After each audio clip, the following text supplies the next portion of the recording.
और जैसे माला करते हैं हम लोग, तो माला के क्या नियम है? क्या माला जो है बिल्कुल शुद्धता से करनी चाहिए, या हम किसी भी दिन किसी भी टाइम ऑफ द डे कर सकते हैं? देखो, माला को ढक के करना ज़रूरी है पहली चीज़।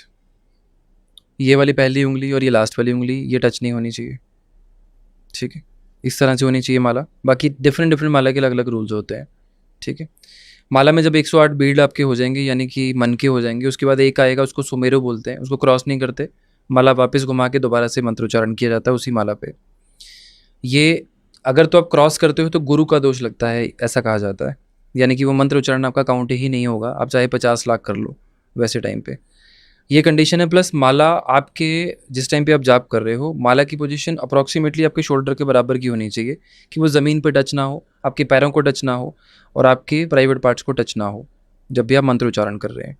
कमर सीधी होनी चाहिए उस टाइम पे, वो ज़रूरी है। और ध्यान आपका सिर्फ और सिर्फ यहाँ होना चाहिए मंत्र उच्चारण के टाइम पे। अब मंत्र उच्चारण भी 3-4 तरह के हैं, मुँह से बोलकर किया जाए, मानसिक किया जाए या फिर अंदर-अंदर बोला जाए। तो वो 3-4 तरह के मंत्र भी होते हैं, वो अलग-अलग मंत्र की अलग-अलग कंडीशंस हैं, उसके हिसाब से होता है। और लेडीज किसी भी टाइम कर सकती हैं? पीरियड्स में नहीं कर सकती। पीरियड्स में नहीं कर नहीं, सकती हैं। कोई भी ऐसा उपाय जिसमें मंदिर जाना हो, मंत्र उच्चारण करना हो या फिर कोई ऐसी चीज़ जो पीपल के पास, बरगद के पास, शमशान घाट की, पानी के पास, ये पीरियड्स में नहीं करनी चाहिए लेडीज़ को। तो अगर किसी की डेथ हो जाए और बाई चांस जाना पड़ जाए, तो नहीं जाना चाहिए? डेथ के टाइम पे पातक लगता है 40 दिन का, बर्थ के टाइम पे 40 दिन का सूतक लगता है।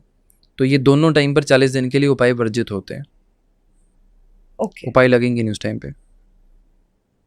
मतलब बर्थ पर भी और डेथ डेथ पे तो सुना था, बर्थ पर भी ऐसे रहता है। 40 डेज़ होता है। 40 डेज़ तो देखो कंडीशंस होती हैं, शास्त्रों में जो चीज़ें लिखी गई हैं।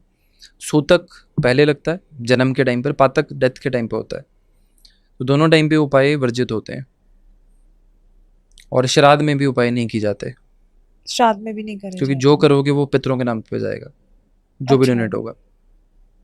जी, तो उस दिन में ब्रेक लेना चाहिए। बिल्कुल, बिल्कुल। अगर कोई चल रहा है आपका उपाय, जैसे 40 डेज़ के उपाय हैं, 43 डेज़ के उपाय हैं, अगर बीच में ऐसा इंसिडेंट हो जाए, तो भी उस उपाय को रोकना पड़ेगा।